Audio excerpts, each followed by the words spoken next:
you like. Description of cattle. What do we got? Let's just throw someone. What do you end up with, mate? What do you end up describing as your cattle length? I've got one male Simba, 9, and one female Simba. Number 2, so the numbers on them, yeah. Just so you're using the ear tag. Yeah. Any you can, any information you can put on there, the better. When you say male, that's fine. You can put bull if you want to. One male, one female heifer. I'd probably then lean to be more specific. So you've got one bull, and then if we had one steer, I'd put steer. Correct, male. That's when you're unloading cattle, let's go, oh yeah, shit, there's the bull, you draft it out like it's a fair bit easier. Yeah. So you want to be specific to the bull scenario where male's fine. Sorry? The red tag down if you got it. Yeah, you can put the colour of the tag, you can put the number of the tag down there, you can put all that. Another one that actually came up to me, where are we? No, it's another one over there. But a lot of people also think you put your one and you put your one bull, one heifer. They forget to write at the bottom there, adds up to 2. A lot of people just don't fill that out. They put 1 and 1, they forget to just follow down the line and just total up your numbers. And it's... Now, I always put the LIS number in. Can do. Can do. Can do. But I know when I'm going. Yep, that's another one. You can, like I said, you can't put enough information in there. So any discrepancy, they can go through and read that NLIS tag if they have to. So yeah, just more the better. Just don't put one male, one female. Just try and put a breed specific and be as accurate as you possibly can. All right, you should know because they're all purebreds. If we ever get to crossbreds, well, we're getting the hybrid crossbreds coming through now. That will be a can of worms trying to put it into breed. Sorry? No, there's none of them.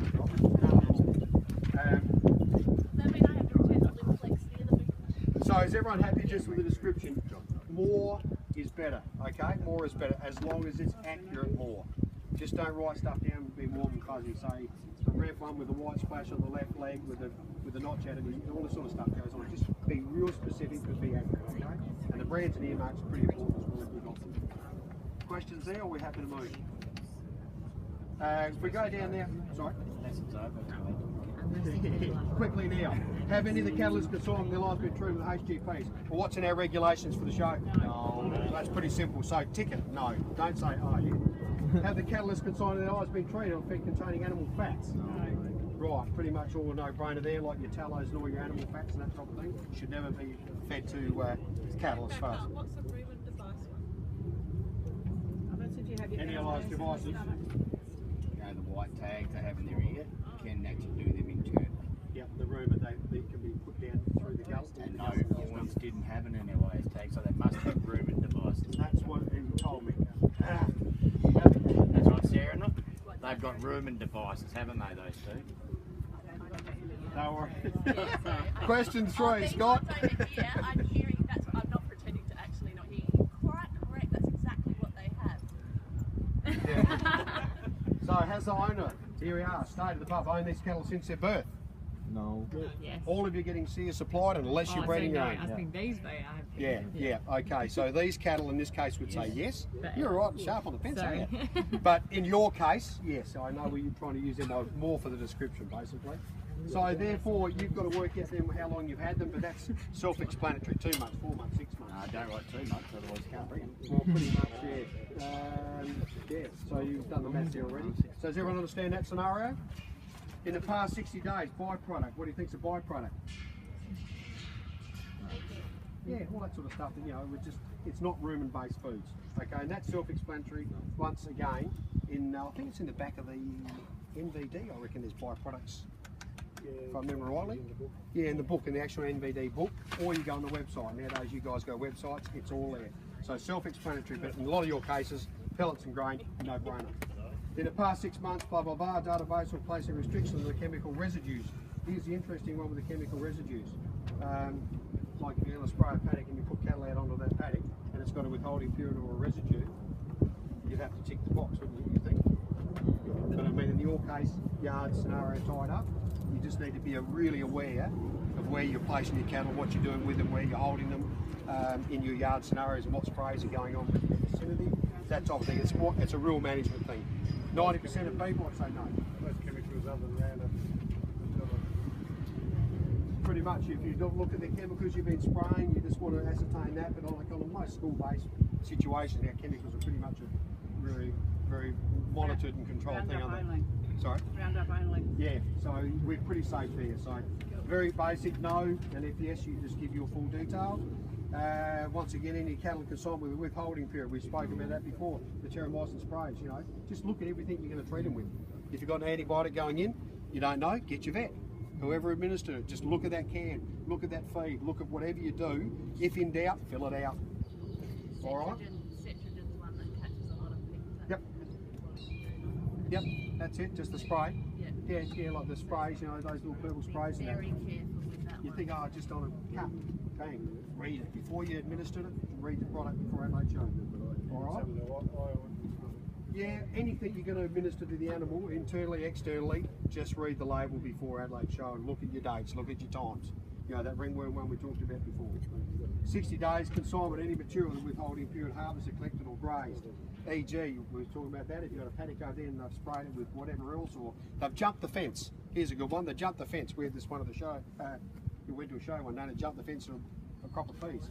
And Fennel Canal can show you running around last and never got the job. We did long road back then. Anyway, it was in this paddock of peas and it had been sprayed. We sort of found out afterwards it had been sprayed, and we had cattle that were due to go somewhere, we couldn't send it. But it was that homework we had to do, just in case, what if? So there's all sorts of weird scenarios that just because you're spraying in the back of the back line or whatever, just think outside the square sometimes. So in the past 60 days, it was pretty relative there, yes or no. And if yes, you do your homework, your background checks again. Little bit repetitive on these in the past 42 days. Grazed and spray risk area, fed, cut fodders, all that sort of stuff. Sprays really, really, as we know, the drift is just incredible nowadays. But boom sprays are getting better.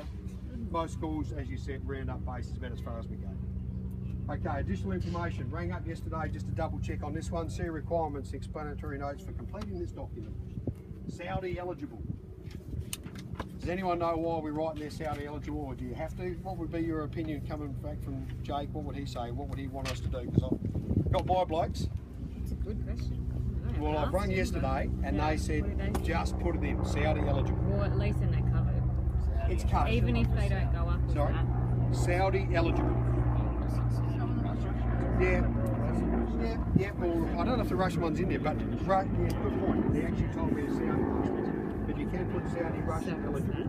But just write it in. Do it, do it, do it. Because it's all the offers, all the cuts, all the bits and pieces that opens them up to all these countries. That's the idea of it. If you don't put it in there, they've got to virtually go through and segregate all that cut stuff and all the offers and bits and pieces. And that animal becomes a real life. Bill, if you send them down to Dublin in the market, Yep. and you don't write that on there, Yep. Angela will ring you up and say, write on there, and you go send down another one, or Yep. do a declaration form and put it right on, otherwise they won't get received. If they're over 13, if they've got 13 print on it, you don't have to put Russian Saudi eligible anymore. You're the quality man, aren't you? Ex-quality man. So yeah, there's Jock right in the coalface. So if it's got 13 on top, CO 13 up there, 430. you don't have to put Russian Saudi eligible. Okay. Because that form Oh yeah, it's not going to hurt if you do. I'm just saying if you don't, you think, oh shit, I forgot that. Yep. It doesn't matter. Yep. Okay. And you still might find that Don will do it anyway. We just need, as a show society thing, for these guys to make a decision on it. And talking with Scott, who does our scanning or whatever last night, and just trying to go into these Red Delphin further. But That form just, there's a couple of questions that changed a bit from the 12 to the 13 edition, Yep. which made so you didn't have to write that, but it's still not a bad thing. it's not a bad thing. We're not going to knock it. Don almost probably said, Don's sort of got to the stage now, just do it. So if he says do it, just do it. But if we do it before, it's done. Okay? Just makes our job of life a bit easier.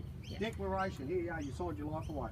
So that's pretty self-explanatory. Signature, everyone forgets to sign. Well, not everyone. People forget to sign it.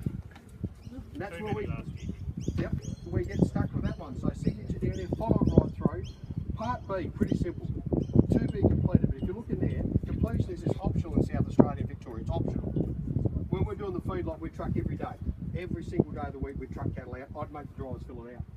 Because then we had documentation of when the date it moved, who moved it, where and when, whatever. Yeah. To me, it's just so simple to spend another 10 seconds filling it out. All right? If you're not doing it, whoever's doing it, just fill it. To me, just do it. Because then you've got documentation on it. All right? Bill, Sign it again. go back to your additional information. Yep. If you're in there, Yes. And that was on, I was just going to go when Joe, we talked about the Russian one, MSA, you can put that in additional information, correct the number off the MSA form, put in there as well. If you'd like to, it's there, it's a document. It doesn't do any harm to cross-check the two documents together. And you're doing the sheet. Yep. Press right on there. So you need to be registered with Yep. Yep. Don't like it. This is a cattle school, David.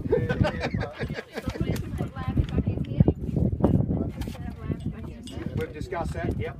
These need to travel with the stock to show in transit, treated as your driver's licence.